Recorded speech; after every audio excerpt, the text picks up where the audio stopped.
Bismillahirrahmanirrahim. Assalamualaikum warahmatullahi wabarakatuh.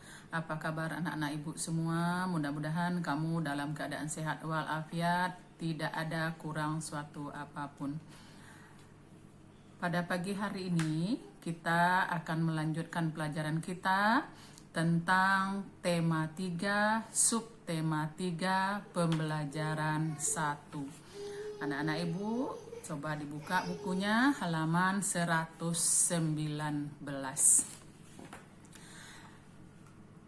Pada minggu yang lalu kita sudah belajar tentang benda yang dibedakan menjadi 3 wujud, yaitu benda padat, benda cair, dan benda gas.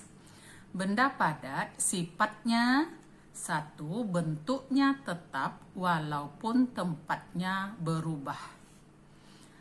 Yang dua, dapat digenggam. Contohnya, ini adalah pena dapat kita pegang. Ini contoh dari salah satu benda padat. Yang kedua, benda cair. Sifatnya, bentuknya berubah sesuai dengan wadahnya atau tempatnya. 2, tidak dapat digenggam. Contohnya adalah air. Air ini bentuknya berubah. Kalau kita masukkan ke dalam tempat yang seperti ini, dia akan seperti ini juga. Kita masukkan ke dalam baskom, dia akan seperti baskom. Itu sifat dari benda cair. Kemudian benda gas. Benda gas itu sifatnya tidak memiliki bentuk, mengisi ruang, dan tidak terlihat.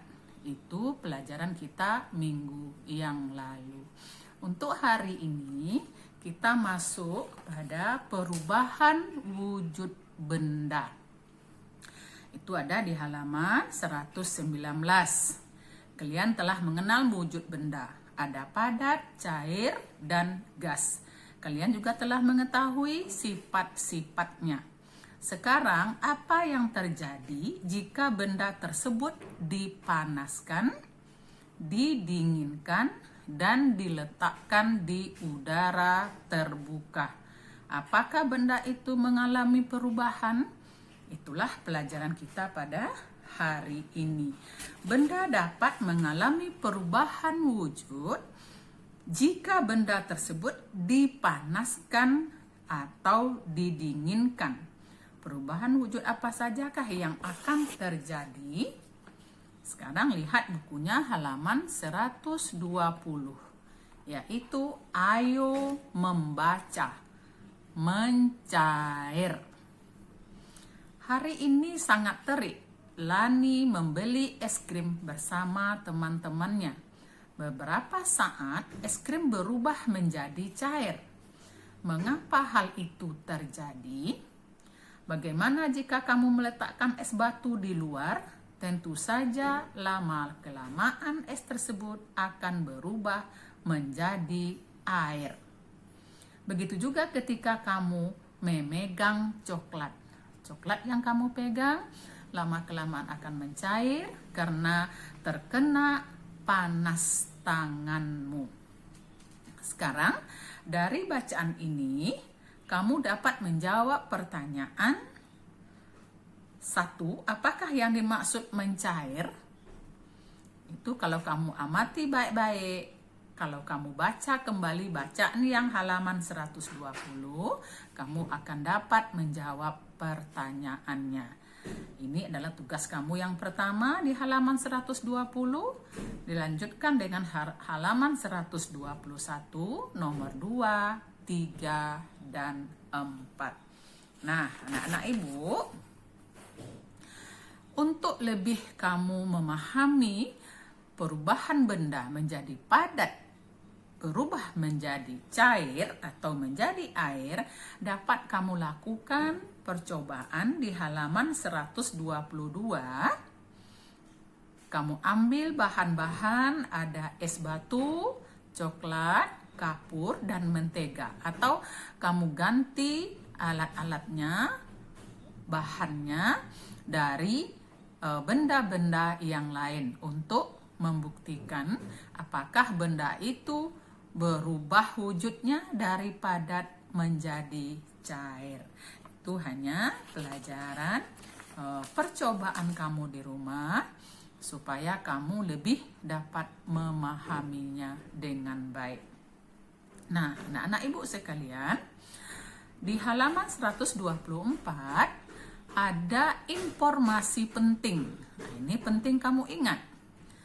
Es mencair jika suhunya mencapai 0 derajat Celcius.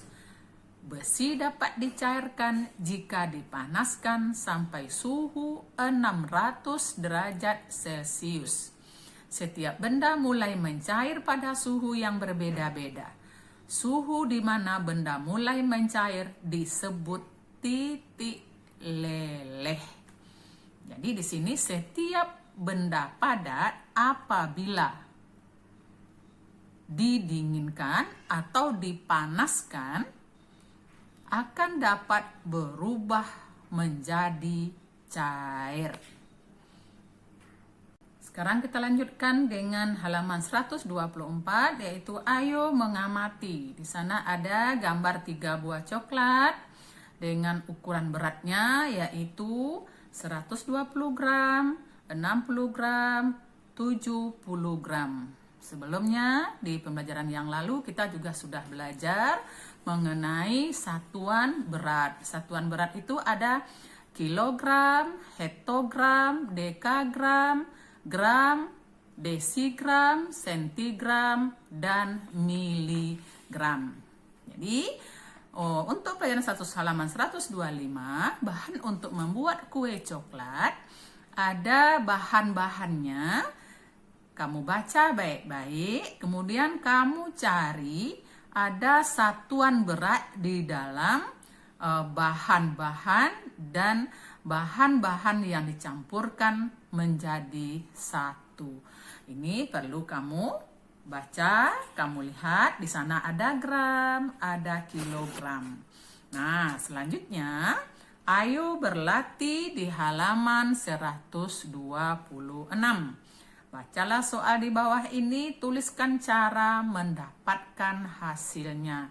Ini adalah latihan kamu yang kedua pada hari ini. Baca soalnya baik-baik ya nak. 1, ibu baca dulu. Lani membutuhkan sirup untuk membuat es buah.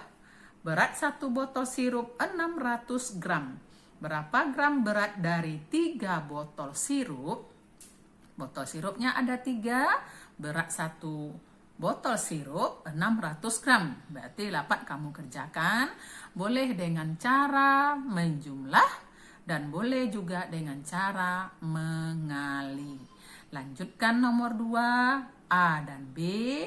Nomor 3, 4, dan 5. Kerjakan di buku latihan sebagai latihan yang kedua pada hari ini. Selanjutnya, latihan ketiga, lihat dulu halaman 128. Ayo mengamati. Kamu amati gambarnya baik-baik. Kemudian dari gambar butiran salju terciptalah karya seni seperti berikut. Ini adalah karya seni yang sangat cantik yang ada di buku kita ini, yang diperoleh dari sini, disusun ke sini, sudah diberi warna sedemikian rupa cantiknya. Kemudian kamu baca bacaannya, kamu baca juga bacaan atau percakapan yang dilakukan oleh 3 orang anak di bawah ini. Kalau kamu baca baik-baik bacaan cerita dari dialog anak-anak yang bertiga ini, kamu akan dapat mengerjakan tugas kamu yang ketiga di buku latihan, yaitu di halaman 130. Ini adalah tugas kamu yang ketiga. Perhatikan gambar di halaman 129. Sebutkanlah garis, bentuk, dan warna yang kamu amati pada gambar. Gambar ini kamu amati baik-baik. Kemudian kamu baca dialog atau percakapan 3 orang anak ini. Kemudian kamu isikan ke dalam tabel ini. Ini adalah merupakan tugas kamu yang ketiga. Nah, anak-anak ibu di rumah, tetaplah kita belajar seperti biasa. Jangan malas membaca buku. Jangan hanya kamu baca latihannya saja, tetapi setiap harinya kamu selalu membaca semua bacaan yang ada di pembelajaran setiap hari, agar kamu lebih jelas, kamu lebih paham dengan apa yang dimaksud dalam materi pelajaran kita setiap harinya. Demikianlah yang dapat Ibu terangkan pelajarannya. Mudah-mudahan bermanfaat. Ibu sudahi dengan Assalamualaikum warahmatullahi wabarakatuh.